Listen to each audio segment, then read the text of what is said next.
You know, my body did not fail me, but that's how it felt. This wasn't a club that I wanted to join in on. Hey guys, welcome back to our channel. I have gotten so many messages and comments and questions since we shared our miscarriage story last week. So if you have not yet, go back and check that video out. This one will make a little bit more sense. But I wanted to take a minute to sit down and chat with you guys and talk through some of the biggest questions that you guys have asked, and also that I'm sure others are asking just across the internet. I'm hoping that I can genuinely answer some of those for you guys today. Today's video is going to be a little bit vulnerable, a little emotional, but also for myself, I think just really healing. So let's get into it. Okay, question number one is, how have you really been doing since the miscarriage? And when exactly was it? We found out we were pregnant in the beginning of August, ended up officially miscarrying at 12 weeks, and we are officially almost 9 weeks past everything. I don't know, I feel like I've kind of lost track. I'm pretty sure in our miscarriage video I said 8 weeks, so I think we're 9 weeks at this point. And honestly, it changes every day. Some days I feel really super strong and confident and really grounded and like at peace with everything. And then other days it's almost kind of like it just hits all over again. I think the biggest realization that I had, and I had this like very early on, was that the version of me prior to the loss and the version of me now are completely two separate women. And genuinely, I miss that person before. I miss being naive. I miss not knowing what this feels like. This wasn't a club that I wanted to join in on. But regardless of that, it's okay. I feel like I'm doing a lot of learning to love this new person I am. It's definitely going to take me a minute to get there, but again, that's gonna come with patience, and we will get there. Question number two, do I feel like myself again? No, because as I said before, like there was a version of me prior. I was very focused on like physically moving my body and staying active, and then when I fell pregnant, I was so sick, like incredibly sick, lay on the bathroom floor and cry type of sick. Just didn't physically feel like I could get up. I felt like the only thing I was doing for those couple months, and as bad as it is, like the kids were waking me up and I was going out, cooking them breakfast, sitting them down for homeschool, and once homeschool was over, I was right back in bed or on the couch. But at this point, about 9 weeks out, I feel like there are little pieces of me that are coming back to life. I do want to add this in here because I feel like this is really important. And you know, I'm not saying this is right, but like in today's society, women are held to a certain standard, like for our bodies to look a certain way and for us to act a certain way and for us to speak a certain way. And I don't know if that's ever going to fully change, but I can say from my personal experience, I was so sick and not being able to move my body in that way, and trying to now heal myself physically, mentally, and emotionally all at the same time has definitely taken a toll on me. But slowly I feel like my strength is coming back. I'm feeling better. It's just I need my hormones to calm down. I need my body to adjust. There's just a lot of physical things that like I didn't expect to happen when I was going through that, because that's not what happened with my other 2 pregnancies. The more that I just kind of slow down and I breathe and just try to relax, the more I can feel those little moments of myself coming back, especially whenever I'm sitting down and taking intentional time to do things with our kids. The little things that make me feel like me again. I feel like those are kind of starting to come back. But again, my mindset is now completely different than the version of me prior. Question number 3 is, how do I handle the hard days? Man, tomorrow's vlog is actually going to be just a really hard day. I vlogged just a really tough day, so make sure you are subscribed and be ready for that video because it's coming out tomorrow. I'm learning to let myself feel those moments and accept them for what they are and just kind of like let them flow through, instead of like sitting in, I can't believe this happened to me. I don't want to say victim mentality, but we can kind of spiral into that victim mentality where we like sit there and then that becomes our identity, and that's not what I want. So I'm trying to feel all the things and kind of let them flow through. And I'm getting better at it. You know, sometimes that looks like crying, sometimes it looks like anger. Sometimes it's just me talking to God and saying, please lift this burden, please, I need a breakthrough. Sometimes that looks like me being really quiet. Sometimes it looks like me going to take a nap, which isn't often, but it does happen still. The biggest thing I feel like I've learned is just, it's okay to break. I'm giving myself permission to heal. And if you're someone who's experiencing this, then you should too, because when you say that out loud, I'm giving myself permission to heal, it's really comforting. It's not something you should just say once. It's, you know, it's a continued practice. Give yourself permission to heal and feel all the things and take it day by day. Question number 4, did I struggle with guilt or the intrusive like what if thoughts? I hate to say this, but absolutely yes. I feel like that is a part of human nature. And when we got home from our ultrasound, when I told you I was like completely heartbroken, that looked like me coming and sitting in the closet by myself, just shutting the doors, and I truly just like wept. Like for a while. Like I was in there for a minute because I kept thinking, this was a couple weeks prior, and I had just started with Pilates and I had a class that morning. Well, later on that evening, I just had so much cramping, like kind of sharp, intense, but that was it. You know, there was no other symptoms as far as like any abnormal nausea or bleeding, nothing like that. I just was really super crampy, and I remember sitting on the couch and telling Austin like, man, I'm really hurting tonight. I'm really hurting. And he was like, do you think everything's okay? And whenever I was crying on my bedroom floor, like that was one of those moments that came in, and I'm like, oh my God, what if this was it? You know, what if me doing Pilates had anything to do with it? Or maybe I was working out too hard, or maybe I shouldn't have had that cup of coffee, or maybe I should switch my prenatals. I don't know. There was just multiple things. I think most women, no matter what the situation is, we do think like this. And you know, I kept wondering, what could I have done differently? Like I even remember asking the doctor, I'm like, why did this happen? What could I have done?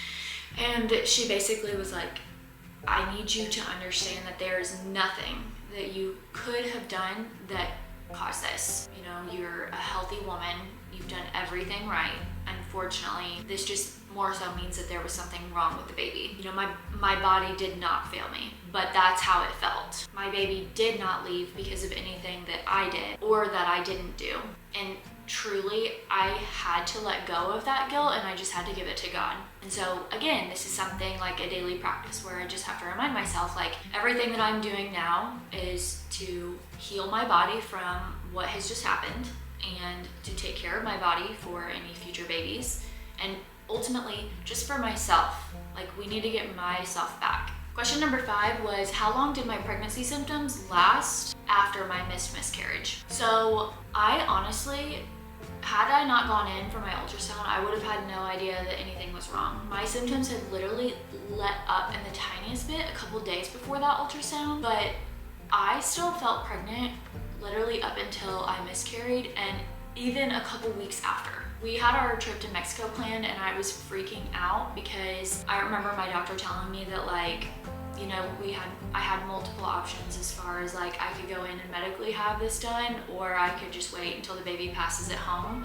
And those couple weeks where I was waiting, it felt like so long, and I was so worried that we weren't going to get to go on our trip, our company trip or anniversary trip, because of the miscarriage. And you know, looking back, everything worked out, but I still felt pregnant. The doctor had even told me, she was like, don't test, you need to test, but don't test until 5 weeks after your miscarriage because you'll still test positive. That didn't feel good.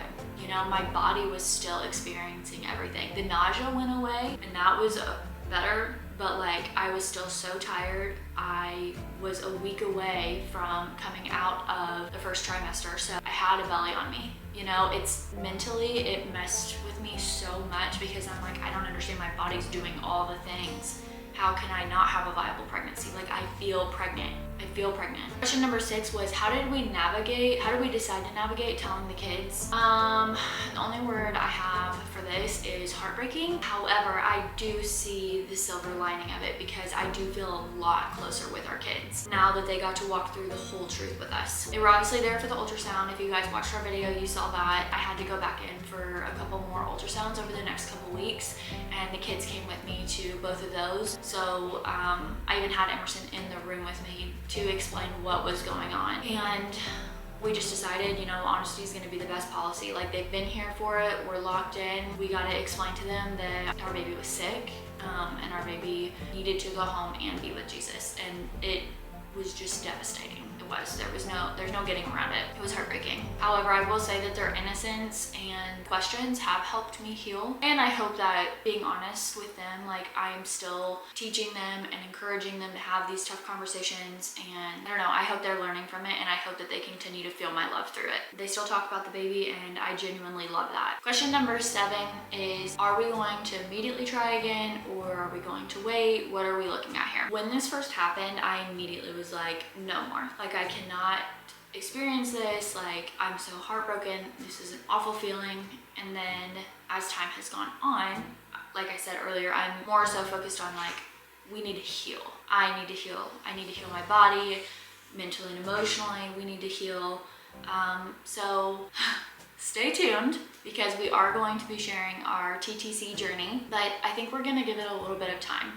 Again, I need to get my body back on track, so we'll be filming lots of vlogs, walking through, tracking my cycles, tracking my ovulation, sharing any updates on when we decide to try. We'll be taking you guys along for everything. So long story short, yes, once we are emotionally and physically ready, I genuinely know that our rainbow baby or babies are going to be absolutely so loved and valued, and I'm really just trusting God's timing with this. Question number 8, are you scared to try again? Honestly, yes. Absolutely. From what I've read, I think every mom feels that after a loss. I think our next experience is going to be full of lots of those like heart like pitter patter moments of fear, but also still excitement. Like I said earlier on in the video, I miss the version of me who was so naive and didn't realize that this is what this felt like, because as soon as I got that positive on our pregnancy test, I mean, like, I was so overjoyed. And do I think that the next time will take away from that? No, but it is going to feel a lot different than this time around. And if I'm being 1000% honest, I feel like Austin is giving a little bit more pushback. I feel like the roles have almost like reversed, where at first he was like, I would really like to try again. And I was like, no, I'm not ready for this. And now it's more, hey, let's talk about this. Let's, get back on the right track. When are we thinking? And he is more like, it's just too soon. Like, I'm not ready for this. And so we have to respect that. It's a mutual decision. So, but again, we will stay tuned. Again, subscribe, make sure that you're ready, because we are definitely going to be sharing our TTC journey with you guys. And the last question that I have for you guys today, question number 9, what advice would I give to a woman who is going through a miscarriage or scare or a pregnancy loss in itself? What advice would I give to that mom? We went back and forth on sharing our story for a long time. And ultimately we came to the decision that like, if our story could bring comfort to even one other family or one other woman, then that in itself was worth it. My biggest piece of advice is please don't suffer silently. My DMs are always open. The amount of women that I had come to me and DM me talking about what they're going through currently right now, or the loss that they've just experienced within the last couple weeks, or even a couple years ago, and how it still affects them to this day. That is what this is all about. It's about building community and knowing that you're not alone. Our babies deserve to be talked about. Again, a loss is a loss. It doesn't matter how early or how this has happened. A loss is a loss, and that is a hill that I will literally stand 10 toes down on every single time. Talk about it. Talk about your feelings. Find your people. And most importantly, just know that your loss matters. You matter. Your body matters. Your mental health matters. Your baby matters. And you are not walking this journey alone. There are so many of us women who are now a part of this club that none of us wanted to be in. And just ultimately, a loss is a loss. Guys, thank you so much for being here, for supporting us, for watching our content, for reaching out to us with your stories, for reaching out with virtual hugs and real hugs and the gifts we've received, and just for giving me a platform and a space to share my story. I will be praying for every single woman who watches this video who has experienced a loss like this, or the mom who's waiting on her rainbow baby. You are absolutely not alone. I love you guys, and I'll see y'all in the next one.